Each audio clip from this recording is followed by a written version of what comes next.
Exactement. Les relations entre le président Laurent Gbagbo. Tout à fait. D'accord. Cette question m'a été posée à plusieurs reprises. Absolument.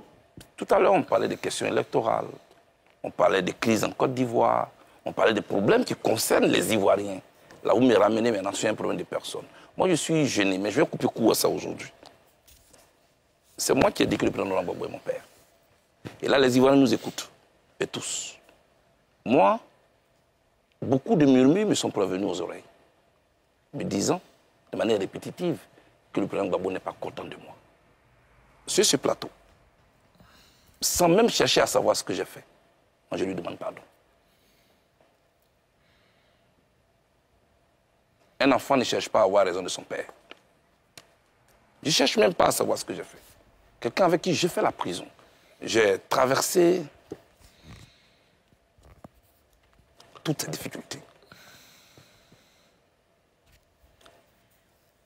Ça n'a pas été facile pour moi.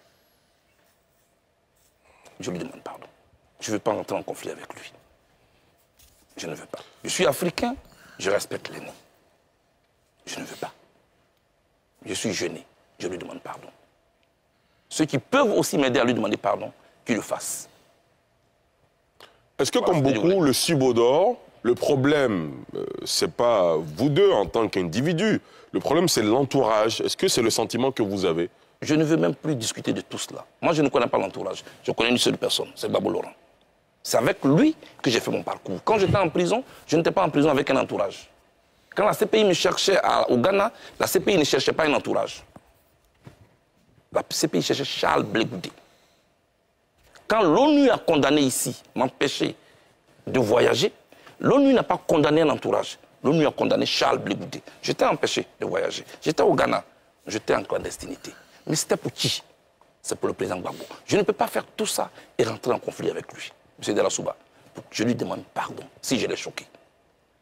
Professeur Dion? Oui, alors, je vais dire trois choses. Hein.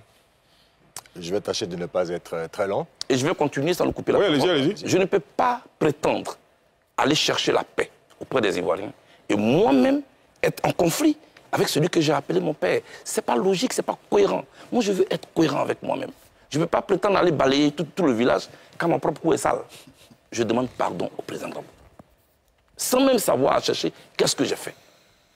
Ça, c'est le fils qui parle au père. Ce n'est pas le politique qui parle. Parce qu'on me dit souvent, oui, pourquoi il n'a pas dissous le COGEP? Je ne vais pas dissoudre le COGEP. Mais et si c'est la condition pour que votre père vous accorde son pardon? Je ne vais pas dissoudre le COGEP. Et si c'est la condition? Mes amis étaient ici pendant que j'étais en prison. Peut-être que si vous dissolvez le COGEP, tout de suite, les choses vont se régler. Monsieur Delassouba, j'étais en prison. Quand des jeunes gens qui pratiquement n'avaient rien à manger ont gardé le COGEP. Ils étaient recherchés. Ils ont fait la prison. D'autres sont morts. Et je viens à Abidjan et je dissous le COGEP. Ça, je dis, ça c'est un autre terrain qui est politique. Mais je parle vous avez parlé des relations entre le président Laurent Gbagbo et moi. Je dis, si jamais je l'ai choqué, sans même chercher à savoir qu'est-ce que j'ai fait, je lui demande pardon pour être en harmonie avec moi-même ma propre démarche. C'est ce que je voulais dire. Et je voudrais ici demander sur ce plateau, s'il vous plaît, je ne répondrai plus à aucune question relative à ce sujet. Est-ce que vous pouvez me concéder ça? Oui, bien sûr, on a d'autres sujets de toute façon à aborder. Professeur Dion, vous voulez réagir? Allez-y. Alors, ma première réaction, ça sera que ce qu'il vient de dire, c'est ça qu'il doit dire. Wow. Il a fait 10 ans avec Laurent Gbagbo à La Haye. Le contact n'était pas seulement physique. Tout ce que Laurent Gbagbo lui a dit, tout ce qu'ils ont partagé, le sourire de Gbagbo qu'il a vu, les consignes de Gbagbo, les poignées de main, ça, personne n'a reçu ça de Gbagbo si ce n'est Charles Blé Goudé.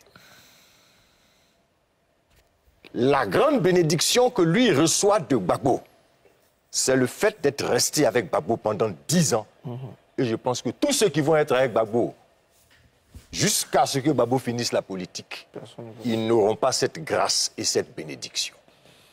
C'est pour ça que je souhaite, et c'est ce qu'il vient de dire, qu'il n'y ait même plus de mots à l'endroit de Laurent Gbagbo qui est son père. Parce qu'il aura tout reçu. Pour moi, spirituellement parlant, lui, il a tout reçu de Laurent Gbagbo. C'est la première chose. La deuxième chose qui me ramène un peu à ce qu'on a dit. Tout à l'heure, j'ai dit que le mal, c'est la maladie, ce n'est pas le médecin. Il a identifié le mal, il a parlé des élections.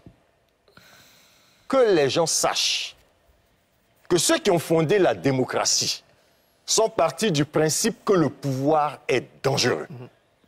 Et parce que le pouvoir est dangereux, on ne le donne pas à une seule personne. On ne le donne pas à quelques personnes. On le donne au peuple. Et ce pouvoir-là, on ne donne pas cela à quelqu'un tout le temps. D'où la logique de l'alternance. Si on a compris ça, on est dans une démocratie dynamique. Mais c'est quand on a peur de l'alternance, quand on est dans la logique de « après moi, c'est moi », voilà toutes les difficultés que nous avons. Mais quand on est dans la logique de « après moi, c'est toi », après toi, c'est lui, mais vous verrez qu'on va mieux respirer en Afrique parce qu'un parti qui sait que le Ali Diarra-Souba, président, n'a que 10 ans à faire. Et après 10 ans, vous m'envoyez sourire, hein? Quoique je n'ai aucune ambition. On a trop entendu ça ici. Donc je suis très bien dans ma posture de journaliste. Je présente mes émissions. Allez, terminez, professeur Dion. Il faut qu'on adopte cette posture-là au point où c'est tellement risible de voir que commission électorale autonome, commission indépendante, mais un pays où tout fonctionne normalement, mais c'est le ministère de l'Intérieur qui organise des élections. 18h, on a fini les élections, 20h, on a les résultats, on passe. Professeur Dion, vous le dites comme s'il n'y aurait pas de risque de soupçon des mêmes partis politiques qui diraient le ministre est membre du parti au pouvoir, il y aurait encore des suspicions, professeur Dion. Il y a eu à certaines époques le ministère de l'Intérieur qui organisait les élections. Les mêmes partis d'opposition.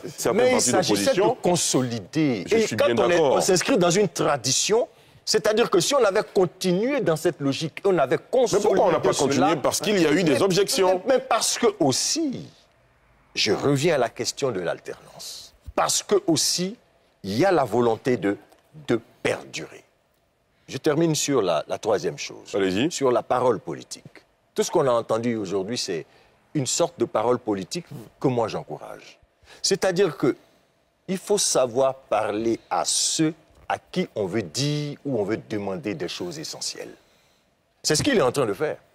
Il dit, on veut gagner la paix. Oui, nous voulons tous gagner la paix et la réconciliation. Mais quand on veut gagner la paix, on se tient loin des extrêmes. C'est ça. La paix n'est pas un extrême. La paix, c'est un maximum. C'est différent. Donc, que les Ivoiriens comprennent et que les hommes politiques comprennent que quand on dit politique, la politique ne rime pas avec injure, avec grossièreté. Dans politique, il y a le mot police. Dans police, il y a civilité, civilisé. Donc, dans politique, il y a politesse, il y a courtoisie dans les mots, il y a élégance dans les actes. Une fois qu'on est configuré de cette façon, on comprend que, en fin de compte, l'indécence d'une parole, Ali, ça peut tuer la pertinence de votre parole. Votre parole peut être juste, mais son indécence et sa grossièreté, c'est pour ça qu'il y a un grand penseur ivoirien que je salue au passage, professeur Logbo Niézé, qui dit qu'il est des mots et des paroles comme des odeurs et des fleurs. Une fleur qui ne sent pas bon, un parfum qui ne sent pas bon, allez, on s'en éloigne. C'est pour ça que des paroles qui blessent, vous ne pouvez pas attendre du chef de l'État qui pose un acte de réconciliation quand vous lui demandez des choses, mais avec des injures et des grossièretés, avec discourtoisie. Je suis entièrement d'accord avec M. Charles Blé Goudé sur ce point-là. Charles Blé Goudé, je suis bien obligé de vous demander de prendre un engagement. Vous reviendrez, parce qu'il était prévu qu'on aborde des questions d'économie, de politique internationale. Malheureusement, nous sommes presque au terme. Non, M. Souba, moi, oui. je suis à votre disposition. Très bien. Pour des questions qui engagent l'intérêt national, et je suis à votre disposition. Je suis vraiment disposé dans l'esprit à aborder toutes les questions. Je suis à Abidjan. Vous m'invitez à n'importe quel moment. Je viendrai pour qu'on puisse donner une suite à cette émission. Mais pourquoi tirer les rythmes? Alors, Charles Blé Goudé demande pardon à Laurent Gbagbo. Bon, pour ceux qui ne connaissent pas, Charles Blé Goudé, c'était l'ancien ministre de la jeunesse de Laurent Gbagbo, à l'époque de Laurent Gbagbo. Pour les plus jeunes qui ne connaissent pas l'histoire, en fait, Charles Blé Goudé, c'était un peu comme le Ahmed Bakayoko. Comme le Ahmed Bakayoko était pour Ouattara, Donc Charles Blé Goudé était un peu le monsieur jeunesse, quoi. C'était lui le monsieur jeunesse, c'était même ministre de la jeunesse. Même si monsieur Bakayoko, le feu Bakayoko pour Ouattara était un ministre de la Défense, et qu'il était plus dans tout ce qui est militaire, tout ça. Mais Charles Blé Goudé était vraiment dans la jeunesse, il était même ministre de la jeunesse. Donc c'est le monsieur jeunesse de Laurent Gbagbo. Il était aussi très jeune, donc du coup c'était franchement lui qui haranguait les foules et tout. Donc c'est quelqu'un avec qui Laurent Gbagbo a fait la prison à La Haye.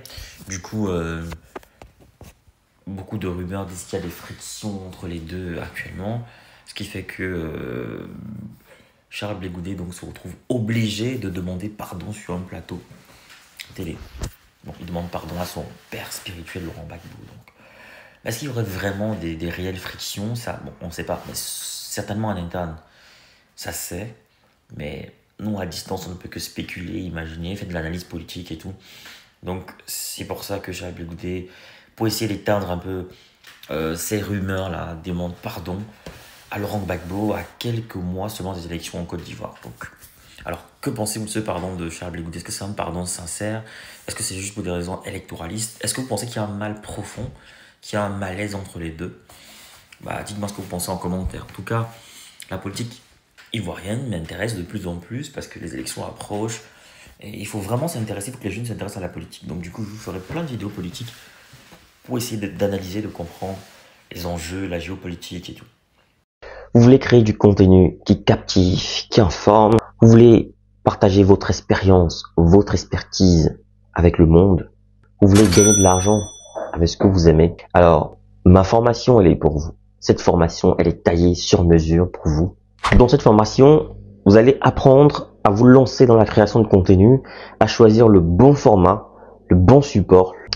Dans ma formation, on apprend à trouver sa niche. On apprend à trouver sa valeur ajoutée, sa proposition unique, sa cible idéale.